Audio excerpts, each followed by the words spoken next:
Hey, how's it going, everybody? If you guys are in the market for a new piece of flight simulator hardware, give Thrustmaster a look with this new throttle. And if you want to find out why I feel that way, stick around until after the title card. Now, before we get started, I will be referencing several of my previous videos. I will leave links to all of them down in the video description. Alright, now I first got to see this at the Flight Simulator Expo at the Thrustmaster booth earlier this summer, and I was pretty impressed with it, just seeing it there on the table. And I briefly got to fly with it at the DCS sim setup that they had that people could try out the throttle. And then they later reached out and sent me this unit to demonstrate for you guys, and I did that video a few weeks ago, so feel free to go check that out at your leisure. Link below. And I am very grateful for that opportunity from Thrustmaster, so thank you again to Thrustmaster for sending this to me. My initial impressions flying with it, and in the week since, that I am very impressed with this throttle. This feels every bit as good as my Thrustmaster Warthog that I bought about 2.5 years ago. Big difference between the two, though, that anybody that has ever flown with or owns the Warthog knows that particular throttle is particularly heavy because of the amount of metal that they use in the throttle base. There is no problems with the Warthog sitting by itself on a desk without having to get clamped down. This throttle is a fair bit lighter and can either get anchored down with the bolt holes on the bottom to a mounting plate, or you can clamp it down to a desk so it doesn't move around too much. Even sitting around, and I have this just on a little table in front of me, so it's going to move on the camera, but it's not moving on the actual table itself. And it feels pretty darn stable. I like it. I'm going to go over what I liked about it and a few things that I did not particularly like about it, which are very minor things, to be fair.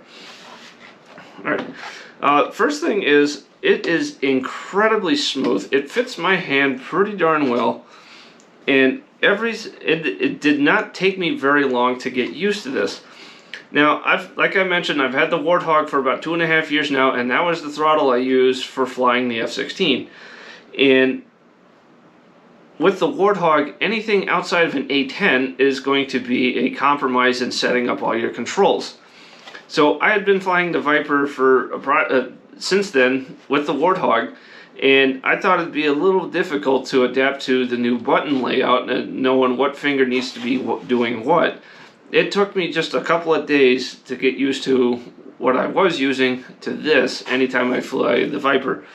And I like this an awful lot.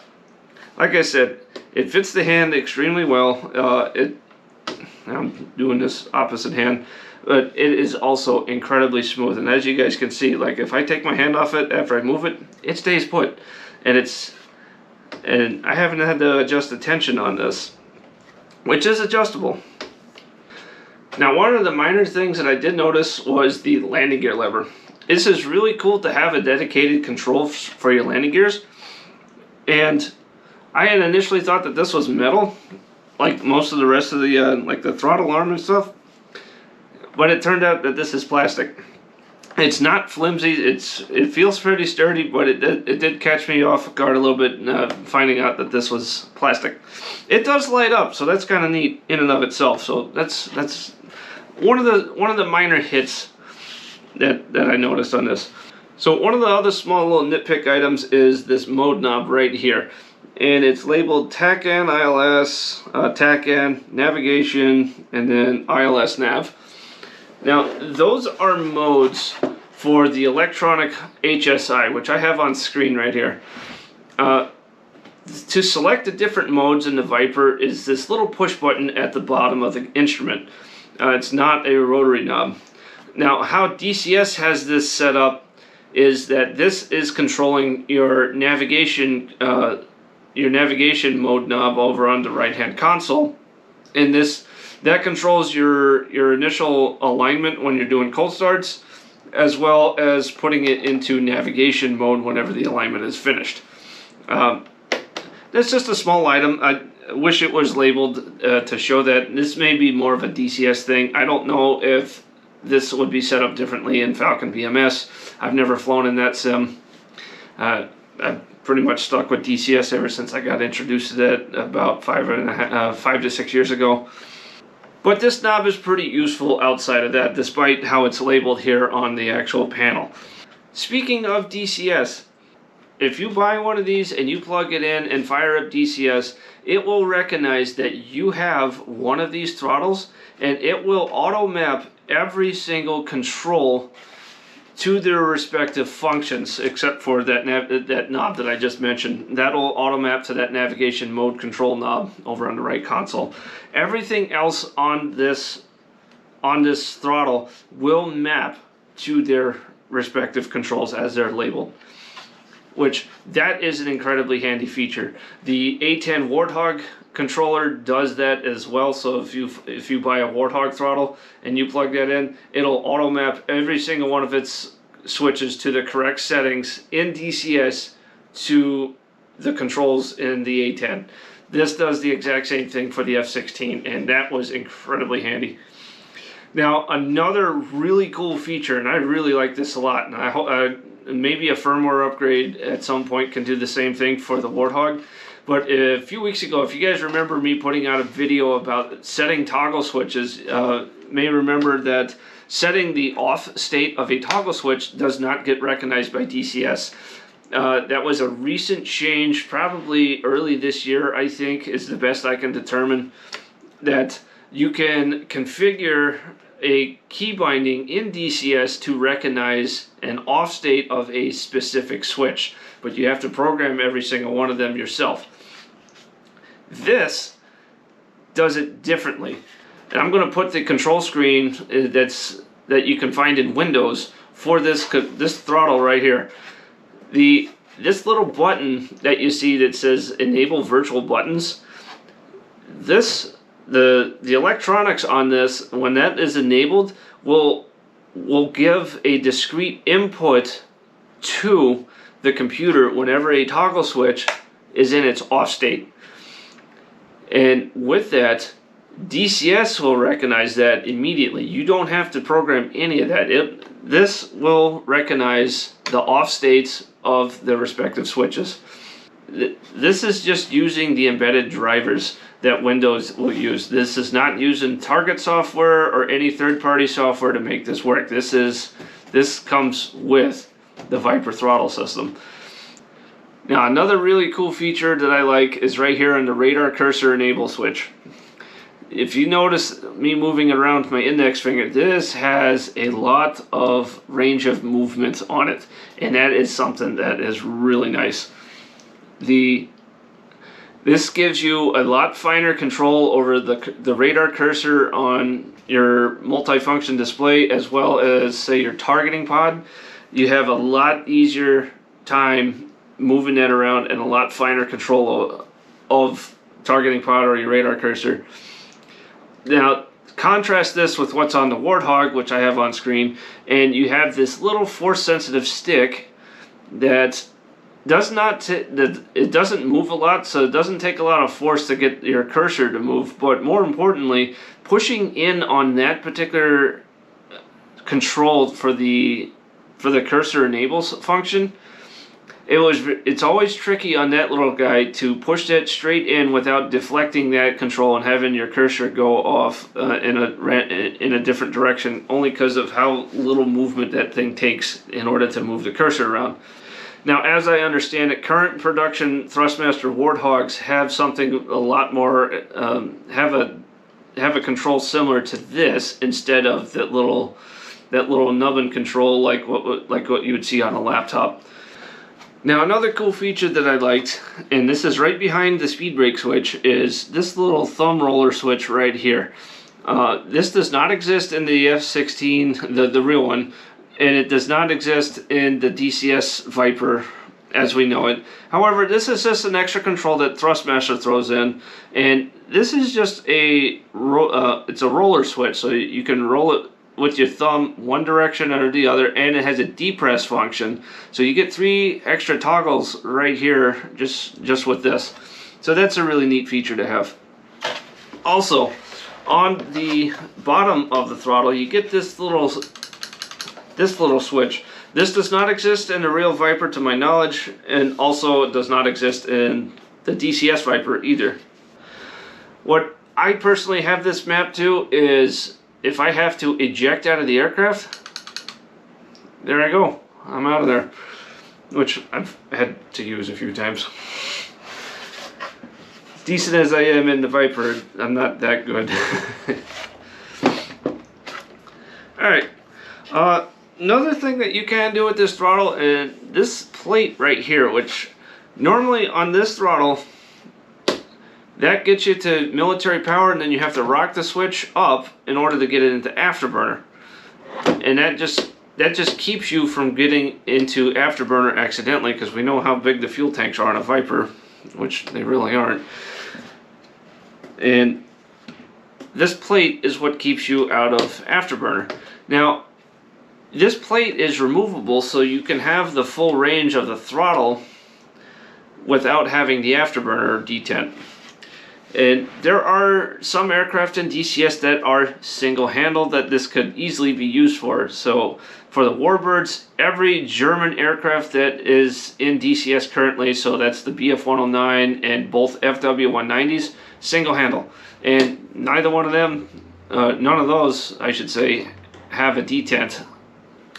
So other aircraft that are single-handle as well, we got the F-86, we got the MiG-21, the upcoming F-100 will be that's a single engine, so it definitely is a single handle as well. That one has an afterburner, as does the 21. And so this has a variety of uses outside of just the F-16. Alright guys, there you have it. That is my review of the Viper TQS. As of this video, today is October 11th, this is available for sale. So I will leave a link to Thrustmaster's website where you guys can check this out. And remember, this thing comes in 3 variants. This is the Viper TQS Mission Pack. You can get this in throttle only, or you can get just the side panel only with all the switches. So you got 3 ways of getting your hands on this. But like I said, I will leave links for these down in the video description. And again, this is available for sale as of today, October 11th. So with that, big thank you to Thrustmaster for this opportunity to showcase this particular throttle to you guys. This thing is the real deal. So if you guys are in the market for some flight simulator hardware, give Thrustmaster a look, because they hit a home run with this one, just like they did with the Warthog. So with that, thank you for watching. We'll see you in the next one.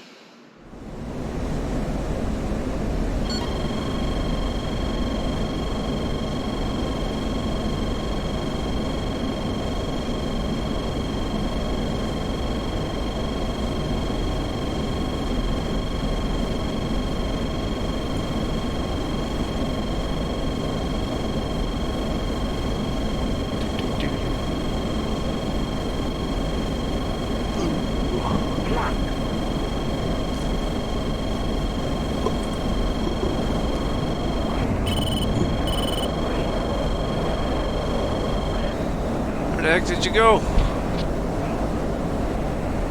Uh-oh. I know, lose sight, lose the fight. Crap. Ain't that the truth?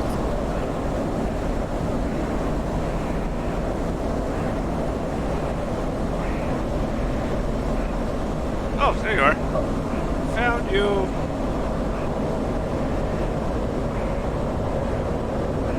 You're in the F-16. You Yes, have sir. a big old canopy. I know. It's quite glorious. I'm making fun of you. Just picking. Oh.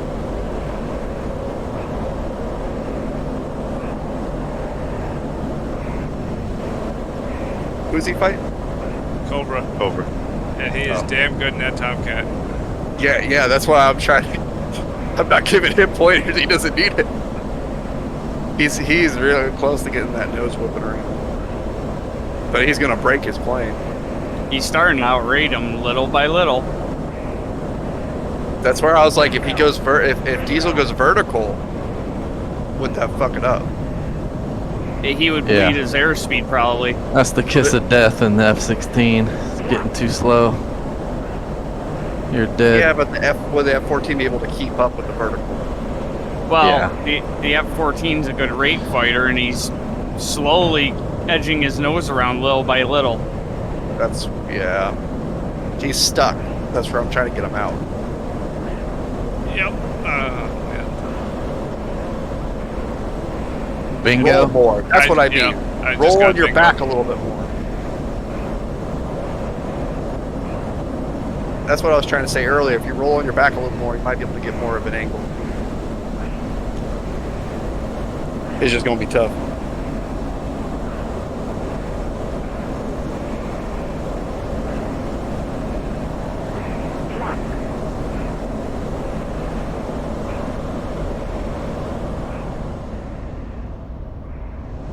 Should actually try and offset the circle. Yeah. Little bit of. Yep. Little high. Uh-oh. Now cut it over.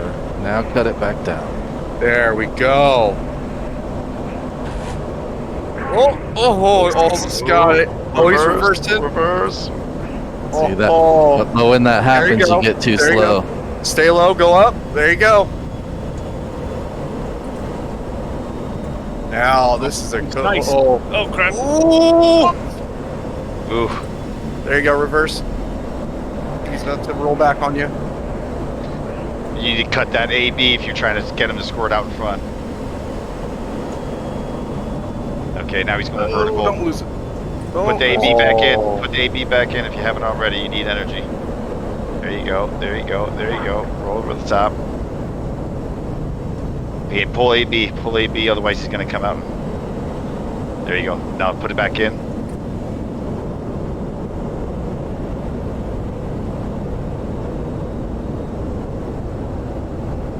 There you go. You got a 6. You got it. Ooh. That was close. Wait for that cross.